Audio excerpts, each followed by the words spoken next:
Bonjour à tous, ravi de vous retrouver pour ce JT Express, l'essentiel de l'actualité de la semaine. Les élèves ont retrouvé le chemin de leur établissement scolaire dans des conditions inédites en début de semaine. Ils vont devoir vivre et travailler en respectant les mesures liées à l'épidémie de Covid-19. Plus de contacts rapprochés, pour les plus grands des masques et pour certains un retour en classe après des semaines voire des mois d'absence. Des mesures que les enseignants qui faisaient leur pré-rentrée lundi vont devoir faire appliquer en plus de leur travail habituel. Ce qui a été important pour nous simplement, c'était de mettre en place le port obligatoire du masque tout le temps. Voilà, ça c'est la première mesure. La deuxième mesure, c'est évidemment l'application de tous les gestes barrières. Et puis la troisième mesure, c'est la mise en place d'un sens de circulation dans l'établissement. Et puis après, évidemment, vient le problème de la désinfection et du nettoyage sur lesquels on va porter une attention toute particulière. Cette rentrée des classes est très particulière parce que déjà on a un masque. Donc le relationnel n'est pas aussi évident que ce qu'on avait auparavant. Les craintes, c'est qu'on a énormément d'élèves par classe, ce qui fait que moi j'ai des classes à 35-36, ce qui fait que pour le protocole sanitaire, ça va être quand même très compliqué. Le virus du Covid-19 continue de circuler. Pour limiter sa propagation, l'absence de port de masque dans l'hypercentre de Grenoble est depuis samedi dernier sanctionnée d'une amende de 135 €.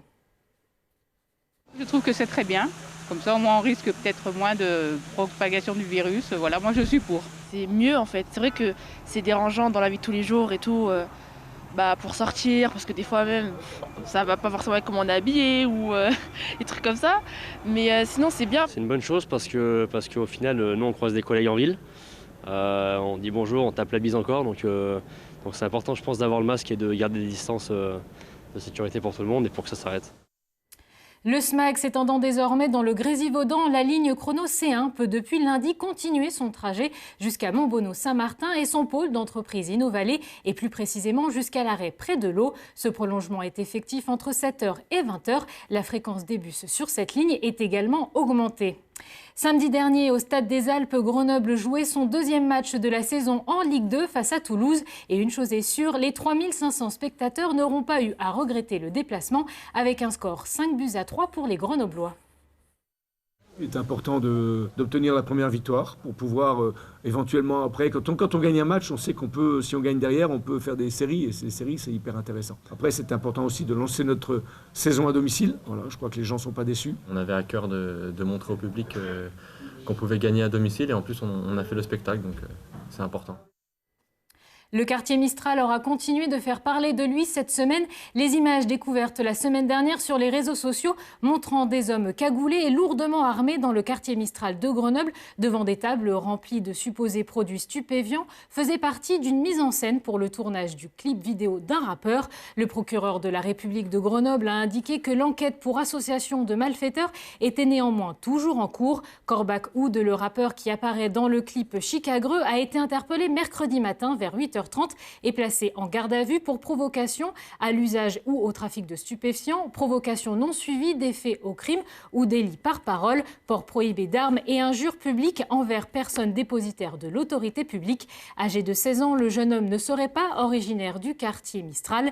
Jeudi soir, le procureur de la République de Grenoble a annoncé sa mise en examen pour complicité de trafic de stupéfiants et usage de stupéfiants. Selon Éric Vaillant, son clip n'a pas pu être réalisé sans l'aval ni l'aide des trafiquants de drogue du quartier Mistral.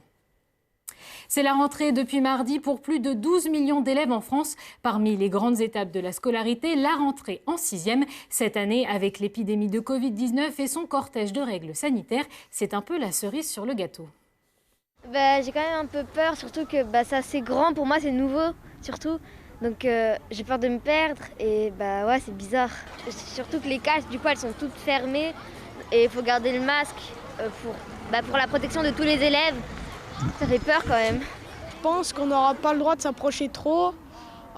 J'espère qu'on pourra enlever le masque dans la récré. Ce qui est bien juste, c'est qu'au moins la cour elle est grande, quoi. Il y aura plus d'espace. Eh ben non, à la récré, on ne pourra pas l'enlever, donc on va leur expliquer. Ils ne l'enlèvent qu'à 2 moments dans la journée. Ils l'enlèvent une fois qu'ils sont assis à leur place pour ceux qui mangent, qui déjeunent à la restauration scolaire. Et ils ne l'enlèvent que quand ils sont en activité physique. Prévues du 3 au 7 novembre, les 22e rencontres ciné-montagne de Grenoble n'auront pas lieu cette année au Palais des Sports. Chaque année, ce sont plus de 23 000 amoureux des cimes et de l'aventure qui s'y pressent, essentiellement pour les 5 soirées de projection et de présentation avec les réalisateurs.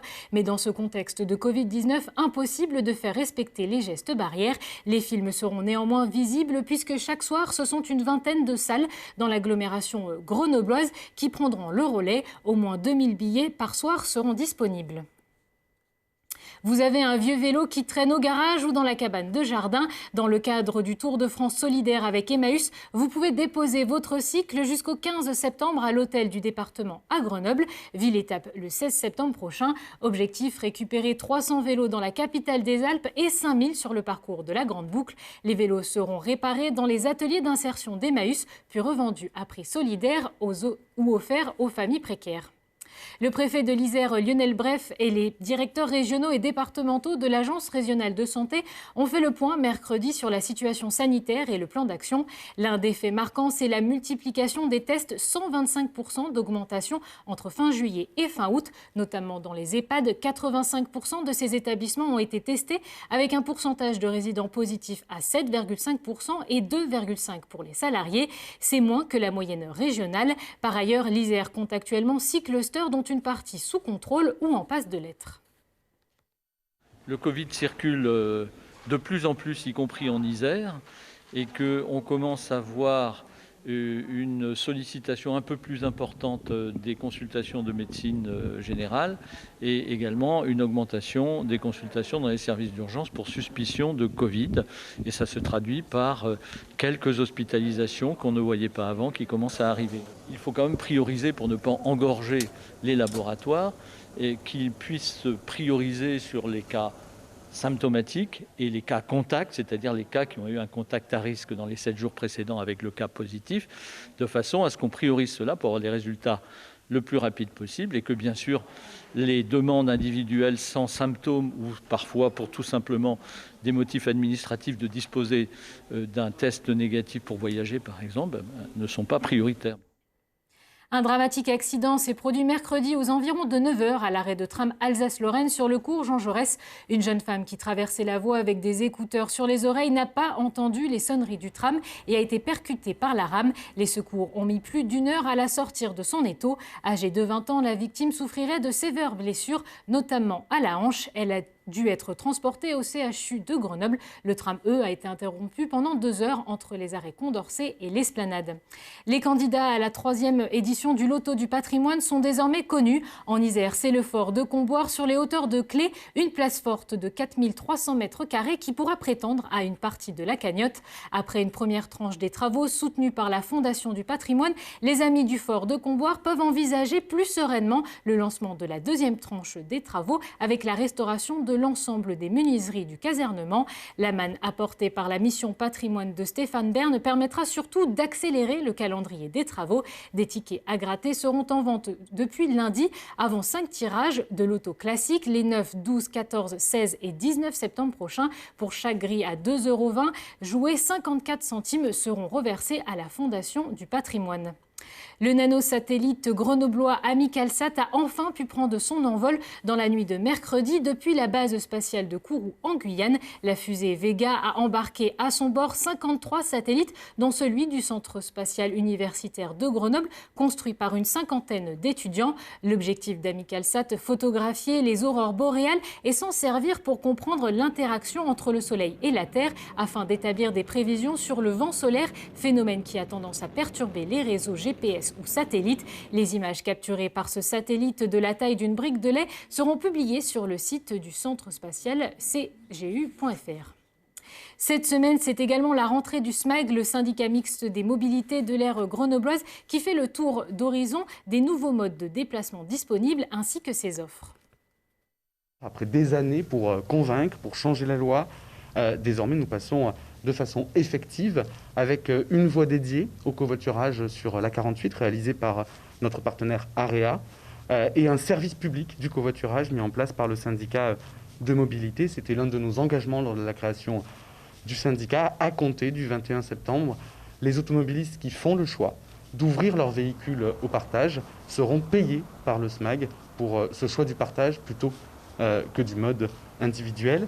Les premières semaines de service, avec 15 000 utilisateurs différents de la trottinette en libre-service, nous ont permis de démontrer qu'on pouvait accueillir ce libre-service tout en ayant de l'exigence sur la façon de l'utiliser, avec des places de stationnement dédiées pour que les véhicules ne soient pas sur les trottoirs, avec de l'immatriculation des véhicules, un bridage à 20 km/h pour garantir la sécurité de toutes et tous. L'Isère Terre d'Expérimentation, c'est ce mois-ci que devrait être ouverte sur une partie de l'A48 une voie de covoiturage. On attend encore quelques autorisations administratives d'une longueur de 8 km en direction de Grenoble. Elle débutera après le péage de Vorep. Seront autorisés à y circuler les véhicules avec 2 occupants ou plus, les taxis même à vide et les véhicules à très faible émission, critère 0. Le panneau avec un losange blanc sur fond noir permettra d'indiquer aux automobilistes que la voie est activée. La circulation sera alors limitée à 50 km/h sur l'ensemble des voies, une première sur autoroute en France. C'est la fin de ce JT Express. Merci à tous de nous avoir suivis. Je vous souhaite à tous un excellent week-end.